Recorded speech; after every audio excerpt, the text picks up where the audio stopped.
breaking the coma wall. Here, look at these guys. Very healthy, running, doing their thing, winning trophies and uh, getting all the applause and all of that. At some point, some of these guys are going to have problems. Um, Comas, some will have strokes and fall into comas, and others will suffer from Alzheimer's disease, depression, and so forth. Well, why do these things happen, and were they to happen, how do they break out of these problems? Now, let's continue. Now, take a look at this man.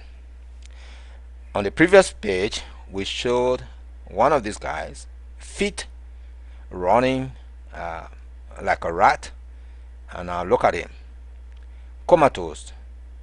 He has no expression at all. What happened? Well, you see what happened. Overweight, he forgot himself. He forgot himself, and so he ended up in this situation.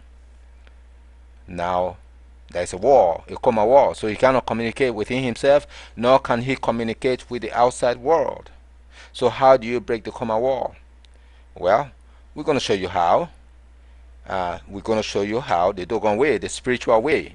It's been done before. We have done it before, and we can continue to do it. So continue to listen and watch.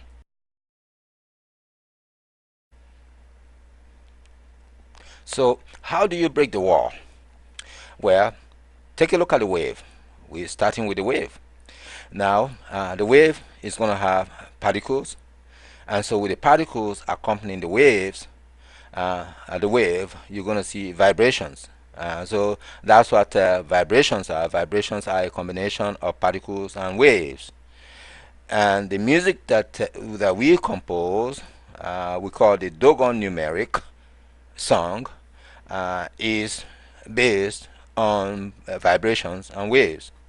Now watch carefully as this wave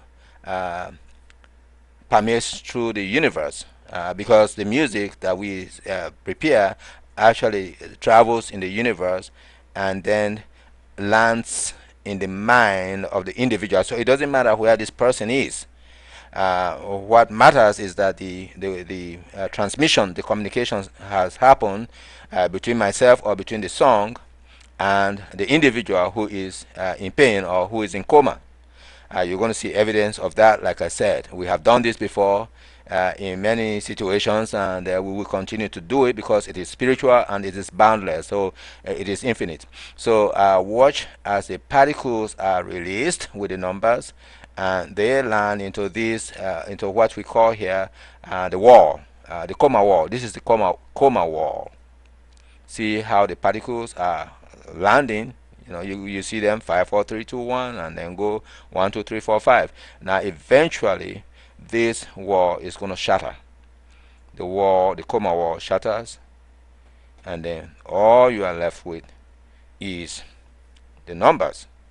So the person wakes out of the coma because the coma wall has been shattered. The person wakes out of Alzheimer's disease because the Alzheimer plaque wall has been shattered. The person gets out of panic attack because the panic attack wall has been shattered. So it doesn't matter what your situation is. We have the spiritual method. Now I'm repeating that, spiritual method to do it. All right, let's go to the next page. You want to know more? You know who to call. You know who the master is. You know who the teacher is. You know who to call. Here comes one of many evidences that we have regarding what we're saying about breaking down the coma wall. We do break down the coma wall, and this is typical evidence right here. Look at what this mother wrote.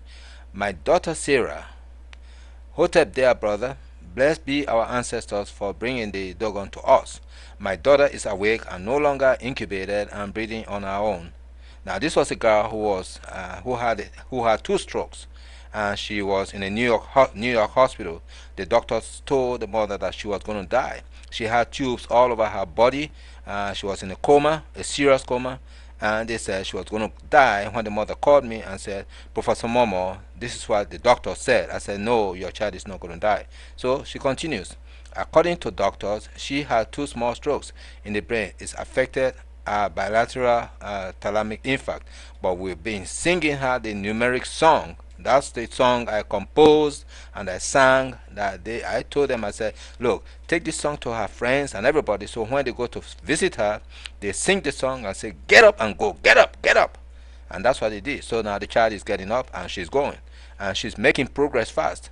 She has a feeding tube that I see coming out really soon too. We also got her to stand up and hold her own weight today. Blessed be our ancestors. Blessed be the Dogon. My thanks go out to you and your wife as well. I will be the Dogon's master pupil. Blessings to you and your family. That's it. You got the message there. That's a YouTube response too. So you got to just know that there are answers. Here's another testimonial. It is about a panic attack. This came to me on April, January, February, March, April 29 to 2010. That is pretty recent as well. How I overcame my panic attack. My panic attack happened while walking to the store with my sister one night.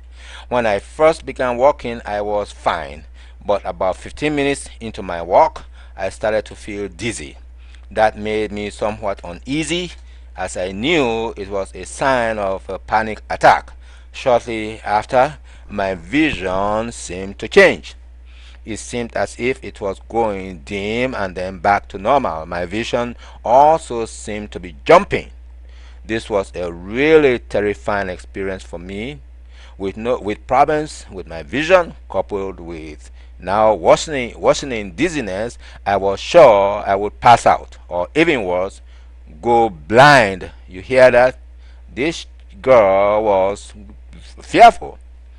Okay, my mind began to race frantically with thoughts of terror and never ending suffering. I tried to regain my composure by telling myself that I was okay and that nothing would happen to me, but to no avail. Now you got that positive thinking rubbish coming in. I tried to feel that everything was okay. Yeah, think positive and your problem is solved. Now you know it's a lie. I then called Professor Momo and informed him that I was having a panic attack. Yeah, she had to go to the source, to one who has the answers.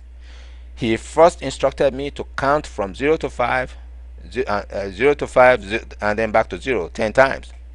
While doing this, I felt my anxiety slowly easing.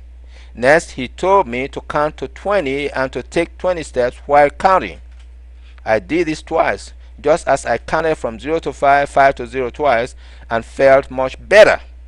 My fear disappeared and my vision returned to normal. Professor Momo told me that my pineal gland was producing too much serotonin as a result of the cold weather, and that's why I was having trouble with my vision.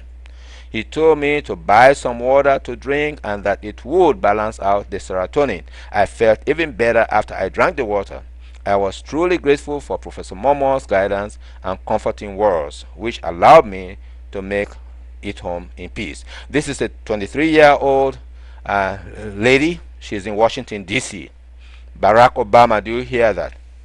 That's right in your backyard. And that's what the Dohgon did for her. The Dohgon, I say that again. Now let's go to the next page and tell you the science behind this. We are not just running on theory. We give you science. The science to prove everything that I have been stating in this video is right here. This, we call this the DNI testing, Dohgon Nama Imhotep testing. This is where the science is. This is where we deal with some things that are synonymous to the DNA. You can read a lot more about how we've taken concepts, the nucleotides within DNA, the proteins within DNA. We have made comparisons with them in terms of communication systems within your neural, within your nucleus. So the nucleus communication between one nucleus in a cell to the other nucleus of the cell. This is what we are concerned about, and this is what you will learn. Please go to our website now, www.dogonuniversity.com, and then get the information. Plus, also look forward to our world tour, the Huru Eye of Huru World Tour that we are starting in Chicago in September. Thank you. I'm Professor Momo.